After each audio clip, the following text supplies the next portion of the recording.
And like I said, if I'd known was gonna do this, I could have got me a daggone truck wash. I'm just kidding. Oh man, I'm just kidding. Here's my dirty girl.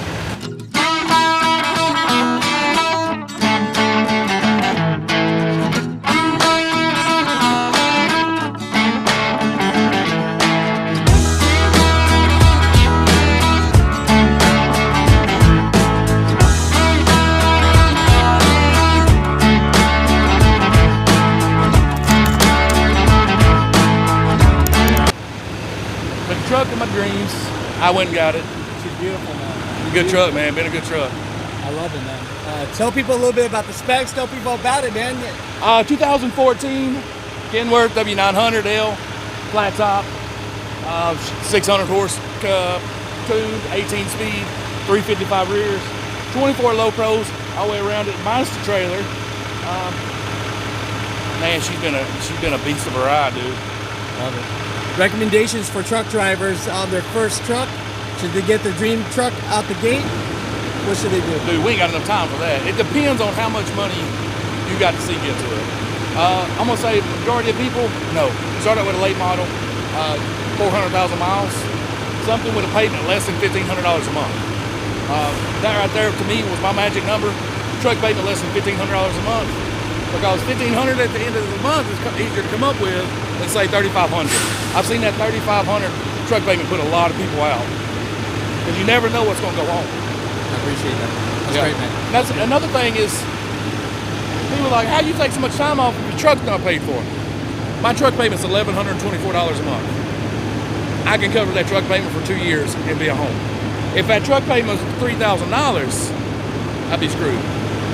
No, I appreciate that. Yeah. I think she looks great, man. I appreciate it, bro. Yeah, good stuff, man. She cleans up good. She's dirty right now. I think you just like them dirty. Yeah. Show people what you're working with, man. A lot of make sense, I fans out there. hope she's clean, man. I hope Come on now. I hope she's clean. Show me what we're looking at. She's alright. I love it, man. That's good stuff, man. So what is your favorite motor? Cat or Cummins? Cummins. Cummins all the way? Yes. Is there a reason? Because I know it. I've never had this engine shut me on the side of the road because I know this engine. There's one, I'm gonna give you guys a pro tip here. If you run these engines right here and you have any EGR problems, or you're sitting on the side of the road, come here and look at this one part. There's one sensor you can disable or unplug. It'll shut off all the emissions. Get you to the, you drop the road, get you to the shop. Come right here. Right here. You see it right there? Right there in the elbow. Pull that back, unplug it, and it'll disable all the emissions and allow you to get to a truck stop. Get rid of that $1,500 tow bill just by that one plug. They call that the magic plug. That's what's up. Yeah. I appreciate it. What's going on, mother truckers? Welcome to the Asian My Show. So we have a very special guest. Me and this man. One was good. MakeCents has been going. Our friendship has been from the beginning, brother. It's been a long time, man. It's been a long time, man. Yeah. We've talked on the phone. We help each other bounce off ideas to help each other grow so that we can help truck drivers in any form or fashion that we can. And, you know, we are so blessed today that we're out here, and my guy actually took a load out here. He had to do something. It's been a minute. Even though you're super busy, you stopped for about 30 minutes just so that we can have this conversation. Maybe we can be done in 30 minutes. I got to go. I tell you, man. Got to beat that Miami traffic. Hey, we'll get it. I think I'm good, though. We'll be all right. No, but I appreciate you. For people that might not know, please introduce yourself. My name's Sammy, man. I got the MakeCents channel. You know, if it don't make sense, it don't make dollars. I like to talk about things that make sense. I like to talk about things that help you, the driver, the owner-operator, the new driver. Don't matter what position of the industry you're in. If it helps you make more money, that's what my channel's about. Hey, that's great, brother. I tell my friends, I'm the get paid guy. I'm gonna show you how to make the most money in the shortest amount of time and be more efficient with it. No, I love that, brother. And you know, so people get an idea of your expertise. How long you been in the game? Since 2000. 2000. Yeah, so I just passed up this summer, make 21 years. 21 years. Yeah. Man, so let's take it back a little bit. You know, a lot of people that know your channel know a little bit about you, but where did the passion come from, man? I mean, where did it start, man? The passion came when I realized what trucking could do for me and my family and my kids. So I grew up poor, man, and the idea of success was getting accepted for disability. That was the idea of success from where I came from. I got in the truck and I realized the money you can make, and it was kind of like a regular old 9-to-5 grind, and until I started crunching numbers and became an owner operator, and then I really got passionate about trucking. Up until that, I was just a driver. I was compassionate about the money I was making on a weekly basis, home locally every day. $50,000 a month or $50,000 a year was decent money. Yeah. But is it really? I mean, you want to go on vacation?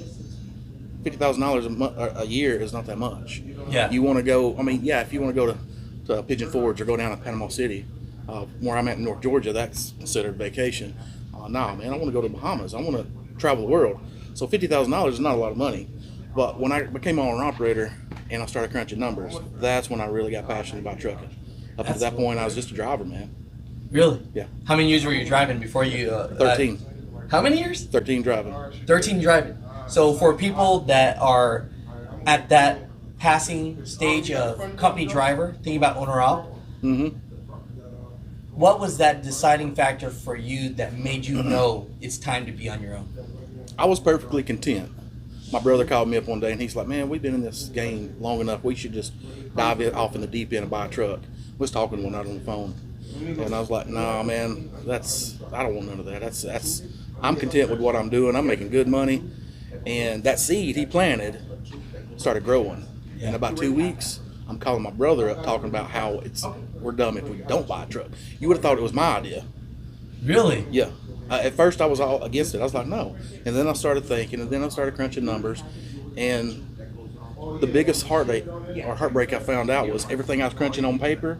If I make this amount per mile, I run this amount per week, I run this amount per month, I'm going to make $25,000 a month out of the gate. But what I found out was it don't always work out that way. You got to learn your craft. And what I figured up on paper was not what it was. So I started to educate myself on becoming a better owner operator and started taking care of all the downfalls. So what are the downfalls? Can we go through some of your greatest downfall experiences? Any motors blow up? Any problems? Any situations that just where you wish you would have learned that lesson from someone else? I wish I would have learned all my lessons 10 years earlier. You always hear people say, "There's being an owner operator is great," but everybody's heard that story, right? Yeah. You got fuel mileage, you got truck payments, you got tire wear, you got all these different factors against you to take money out of your pocket. So the downfalls is anything that's going to take money out of your pocket. So my first thing was I went through quite a few videos on money management, and I realized, where I was leased onto as an owner operator, I was at a ceiling. I couldn't make more money. So if I wanted to make more money in my checking account, I had to save money.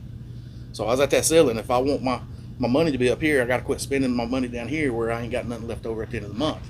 So the biggest downfall I found was, or I guess I don't even know how to say that, was money management. Everything I saved, I made. So I got proficient with being very efficient on fuel. That's your biggest spender right there. I started saving over $200 a week just in fuel. On the course of a year, $8,000-$10,000, depending on how many weeks you're running it. But that was a big thing. Another thing was maintenance. A lot of people has a thing, if it ain't broke, don't fix it. Bullshit. No. If something gets like it's getting worn, you need to go ahead and replace it. Especially if we're not talking about an in frame or an out of frame or a transmission or rear end. Of course, we fix those when they break, but the preventative maintenance that keeps you rolling, be on top of everything. If something's wrong with your engine and it's something minor, even a pulley, fix it right then. If a part's worn, fix it. Always be looking for parts to fix. Just preventive maintenance is always kept me off the side of the road. In my last 2 trucks, I've not been on the side of the road not once. That's great, man. That's great. So you got to be on top of the maintenance. If we fast forward now, where where are we at? Financially. Semi-retirement, man. When you say semi-retired, what does that look like for you? I took July off. I think I worked 3 weeks prior to that. 2-3 weeks off at home. I mean, my friends always say, you know, they call me part-time. I work part-time, get full-time benefits. And the time freedom of busting my ass for the last 10 years, since becoming an owner-operator until now, was in search for that time freedom. And what really got me passionate about what I do was I started crunching numbers. And I started crunching numbers on a paid-for truck, paid-for trailers, setting up my business model to where I get down the road, I can work a week and take the rest of the month off. And that's where I've got. I love it. Because I think it's back 2015. I started it. crunching numbers, dude, and I was like, man, I can go from Georgia to California. I was running NorCal lane and back. And I was grossing at the time, 8-day turn, like $7,000 to $8,000 after fuel, after truck, after everything. What I was netting, I got to thinking, if my truck was paid for, if my trailer was paid for, if I was away from this company that's taking all these different, you know, nickel and dime expenses, I can go to California and back in 7, 8, 9 days. Well, you know, that was before e-logs. Outlaw it, I get back in 7 days. I'd run out of hours right around Little Rock. But I heard that. I thought, man, I could do that and still net $5,000. If I keep my expenses at home minimal, then $5,000 a month, I can live on that. So I can work a week out of a month. I can go be gone a week, maybe 8 days, and spend the rest of the month off with the family. To me, time freedom is my passion, man. That's what got me passionate about what I do and how I do it, was that plan, that goal right there. And I reached it. And my truck's still not paid off, but saving along the way, investing along the way, it still gives me that time freedom to take weeks off at a time without going under. I love it, man. You know, what's the stat? They say majority of people is like 2 weeks away from bankruptcy. If lucky. Yeah. Everyone's, Yeah. 90, I would say over 90% of Americans alone are a paycheck away from living on the street. Yeah. That was a big goal of mine, to get past that, break that cycle. That's what I grew up to. That's what people back home, the people I was raised with, that's what they live. That's what I live for. I mean, dude, I spent my first 30 years of life being a loser.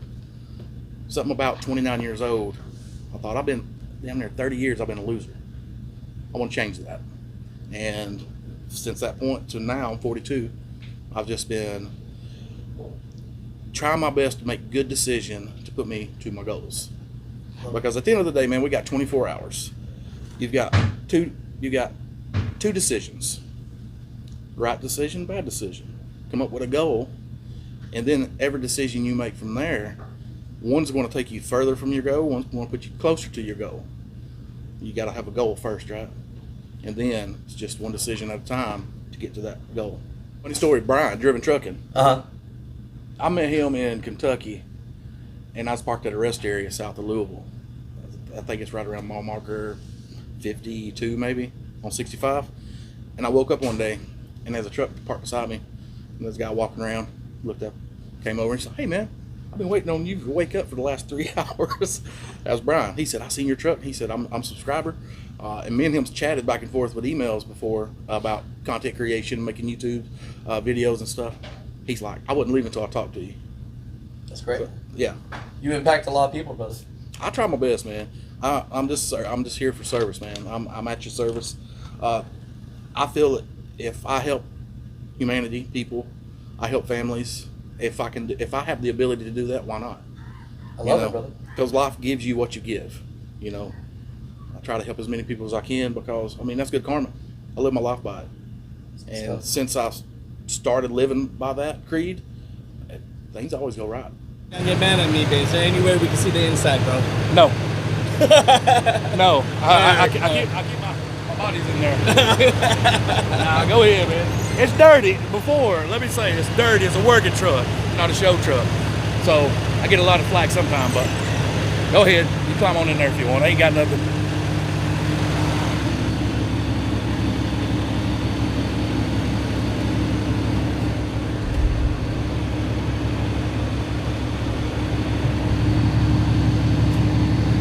Why'd you lie to me? Why? No, it's dirty. That's not good? That's not clean? No, it could be better.